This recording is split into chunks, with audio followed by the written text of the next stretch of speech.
আজ বাড়বে বৃষ্টি, দিনভর ভিজবে পশ্চিমবঙ্গ, বাংলাদেশ একাধিক জেলা। কবে কমবে দুর্যোগ, কোন কোন জেলার উপর এই ঝড়ের প্রভাব পড়বে তা আপনাদের বিস্তারিত জানিয়ে দেব। সঠিক নিউজ সবার আগে পেতে আমাদের চ্যানেলটি সাবস্ক্রাইব করে পাশে থাকুন। আবহাওয়া দপ্তর জানাচ্ছে আগামী 24শে মার্চ পর্যন্ত চলবে বৃষ্টিপাত। আজ দক্ষিণবঙ্গের কলকাতা, হাওড়া, হুগলি, উত্তর 24 পরগনা, দক্ষিণ 24 পরগনা, পূর্ব মেদিনীপুর, পশ্চিম মেদিনীপুর, ঝাড়গ্রাম, পুরুলিয়া, বাঁকুড়া, পূর্ব বর্ধমান, পশ্চিম বর্ধমান, বীরভূম, মুর্শিদাবাদ এবং নদিয়া সব জেলাতেই বৃষ্টির সম্ভাবনা।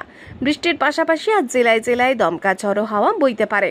বজ্রবিদ্যুৎ সহ বৃষ্টি ও শিলাবৃষ্টিরও সম্ভাবনা রয়েছে। আজ দক্ষিণের সব জেলায় ঝড়ো এবং হালকা থেকে মাঝারি বৃষ্টির কারণে হলুদ সতর্কতা জারি করেছে আবহাওয়া দপ্তর। হলুদ সতর্কতা জারি করা হয়েছে। আগামী 24 ঘন্টায় রাজ্যে দিনের তাপমাত্রা আরও 3 থেকে 4 ডিগ্রি সেলসিয়াস তাপমাত্রা কমতে পারে। তারপর তাপমাত্রা বাড়বে। আগামী সপ্তাহে এক ধাক্কায় 5 ডিগ্রি সেলসিয়াস বাড়তে পারে তাপমাত্রা। সোমবার থেকে আর সেভাবে বৃষ্টির সম্ভাবনা নেই দক্ষিণবঙ্গে। হাতে গোনা কয়েক জেলায় বৃষ্টি হবে। মঙ্গলবার আর বৃষ্টি হবে না দক্ষিণের কোনো জেলাতেই।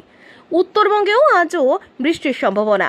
উত্তরের সব জেলাতেই কম বেশি বৃষ্টি হতে পারে। আজ 30 থেকে 50 কিলোমিটার গতিবেগে দমকা ঝড়ো হাওয়া বইতে পারে। কিছু জেলায় বিক্ষিপ্তভাবে শিলাবৃষ্টির সম্ভাবনাও রয়েছে। সতর্কতা জারি রয়েছে। এদিকে বাংলাদেশে আগামী 24 ঘন্টায় রাজশাহী, ঢাকা এবং খুলনা বিভাগের 2-1 জায়গায় অস্থায়ীভাবে দমকা হাওয়া সহ বিদ্যুৎ চমকানো, বৃষ্টি বজ্রসহ বৃষ্টি হতে পারে। এছাড়া দেশের অন্যত্র অস্থায়ীভাবে আংশিক মেঘলা আকাশ সহ সারা দেশের আবহাওয়া প্রধানত শুষ্ক থাকতে পারে। সেই সাথে সারা দেশের দিনের তাপমাত্রা সামান্য বৃদ্ধি পেতে পারে এবং রাতের তাপমাত্রা সামান্য হ্রাস পেতে পারে।